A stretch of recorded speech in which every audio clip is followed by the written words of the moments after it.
Salam. Tetep rayu wonten ing kita sedaya. Para sedulur ing patunggalanipun Gusti Yesus.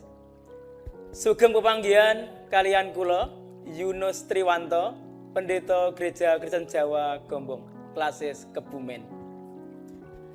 Kepareng badhe maosaken renungan padintenan Sabda Winedar Senin 6 April 2026 kanthi irah-irahan payu padha bungah-bungah. Dene nat sabda pangandikanipun Gusti kapendhet saking kitab Jabur 118 ayat 24 lan selawe ingkang mekaten suraosipun. Iki dina kang katitahake dening Pangeran Yewah. Ayo padha bungah-bungah lan sukurna. Duh Yewah, paduka mugi kersa paring karaharjan. Duh Yewah, paduka mugi kersa paring kabegjan. Mekaten sabda pangandikanipun Gusti. Payo padha bungah-bungah. Para kasih sedaya ing patunggalanipun Gusti Yesus Kristus. Bingah lan sukurna menika dados pangajeng-ajengipun saben tiyang. Boten wonten tiyang ingkang kepengin susah. Mila punapa kemawon dipun udi supados saged ngraosaken kabingahan. Senadyan mawi cara-cara ingkang nerak ing pranatan. Dados pranatan sosial punapa dene pranatanipun Gusti. Kitab Jabur 118 menika gegayutan kalian pangibadah riyaya tarub. Tiyang ingkang badhe ngibadah kedah cecawis rumiyin. Saderengipun lumebet ing gapuraning kabeneran. Inggih menika gapuraning para tiyang mursid. Punika nelakaken sinten ingkang badhe mlebet gapura menika kedah gesang mursid.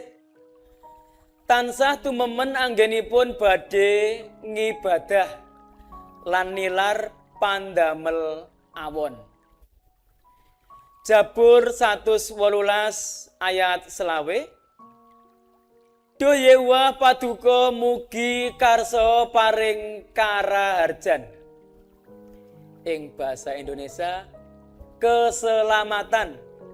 Ing basa Ibrani hosiananya.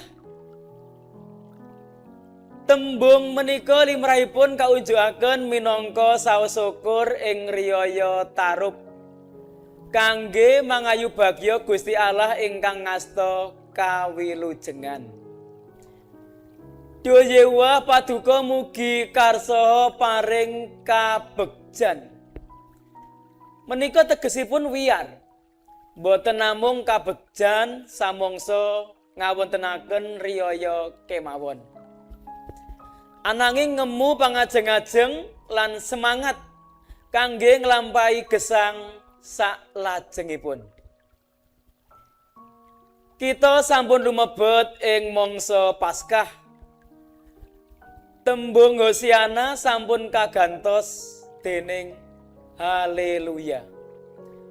Kawilujengan sampun kaparingaken dening Gusti Yesus lantaran sangsara seda lan wungunipun. Pramila kita katimbalan tansah gesang ing salebeting kamursidan, nilar kadursilan lan kadurakan. Kita kadhawuhan mlebet ing gapuraning kawilujengan kanthi temen-temen lan tansah bingah ing gesang padintenan kita. Amin. Mekaten para sedherek ingkang kinasih wedharing sabda pangandikanipun Gusti. Gusti berkahi kita sedaya. Amin.